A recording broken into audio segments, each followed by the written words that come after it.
Bank of Baroda સ્વરોજગાર વિકાસ સંસ્થાન વલસાડ દ્વારા આયોજિત 31 દિવસીય લઘુ ઉદ્યોગ ફોટોગ્રાફી અને વિડીયોગ્રાફી તાલીમ કાર્યક્રમ સફળતાપૂર્વક પૂર્ણ થયો. જિલ્લાના વિવિધ તાલુકામાંથી આવેલ યુવક યુવતીઓ ઉત્સાહભેર ભાગ લઈ તાલીમનો લાભ મેળવ્યો. સંસ્થા દ્વારા તાલીમાર્થીઓને રહેવા અને જમવાની મફત સુવિધા પૂરી પાડવામાં આવી, જેના કારણે દૂરના વિસ્તારના વિદ્યાર્થીઓને વિશેષ લાભ મળ્યો. ડીએસટી ટ્રેનર નૈતિક જાદવ દ્વારા બેઝિકથી લઈને એડવાન્સ ફોટોગ્રાફી અને વિડીયોગ્રાફીની તાલીમ આપવામાં આવી.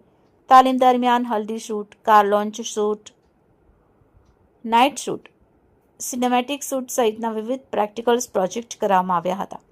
તાલીમાર્થીઓને communication skill, customer dealing, personality development તેમજ બેન્કિંગ ક્ષેત્રની ઉપયોગી માહિતી પણ આપવામાં આવી, જેથી તેઓ સ્વરોજગાર ક્ષેત્રે આત્મનિર્ભર બની શકે. વેલિડેશન કાર્યક્રમમાં ચીફ મેનેજર અનામિકા મેડમ, ડિરેક્ટર આકાશ કોઠારી, ડીએસટી ટ્રેનર નૈતિક જાદવ, એસેસર રોહિતભાઈ અઢિયાર, ભીખુ પટેલ, ચેતાલી પટેલ, રૂમાના બાંધી અને બ્રિજલ પટેલ ઉપસ્થિત રહ્યા. કાર્યક્રમના અંતે તમામ સફળ તાલીમાર્થીઓને પ્રમાણપત્ર એનાયત કરવામાં આવ્યા અને તેમના ઉજ્જવળ ભવિષ્ય માટે શુભેચ્છા પાઠવવામાં આવી.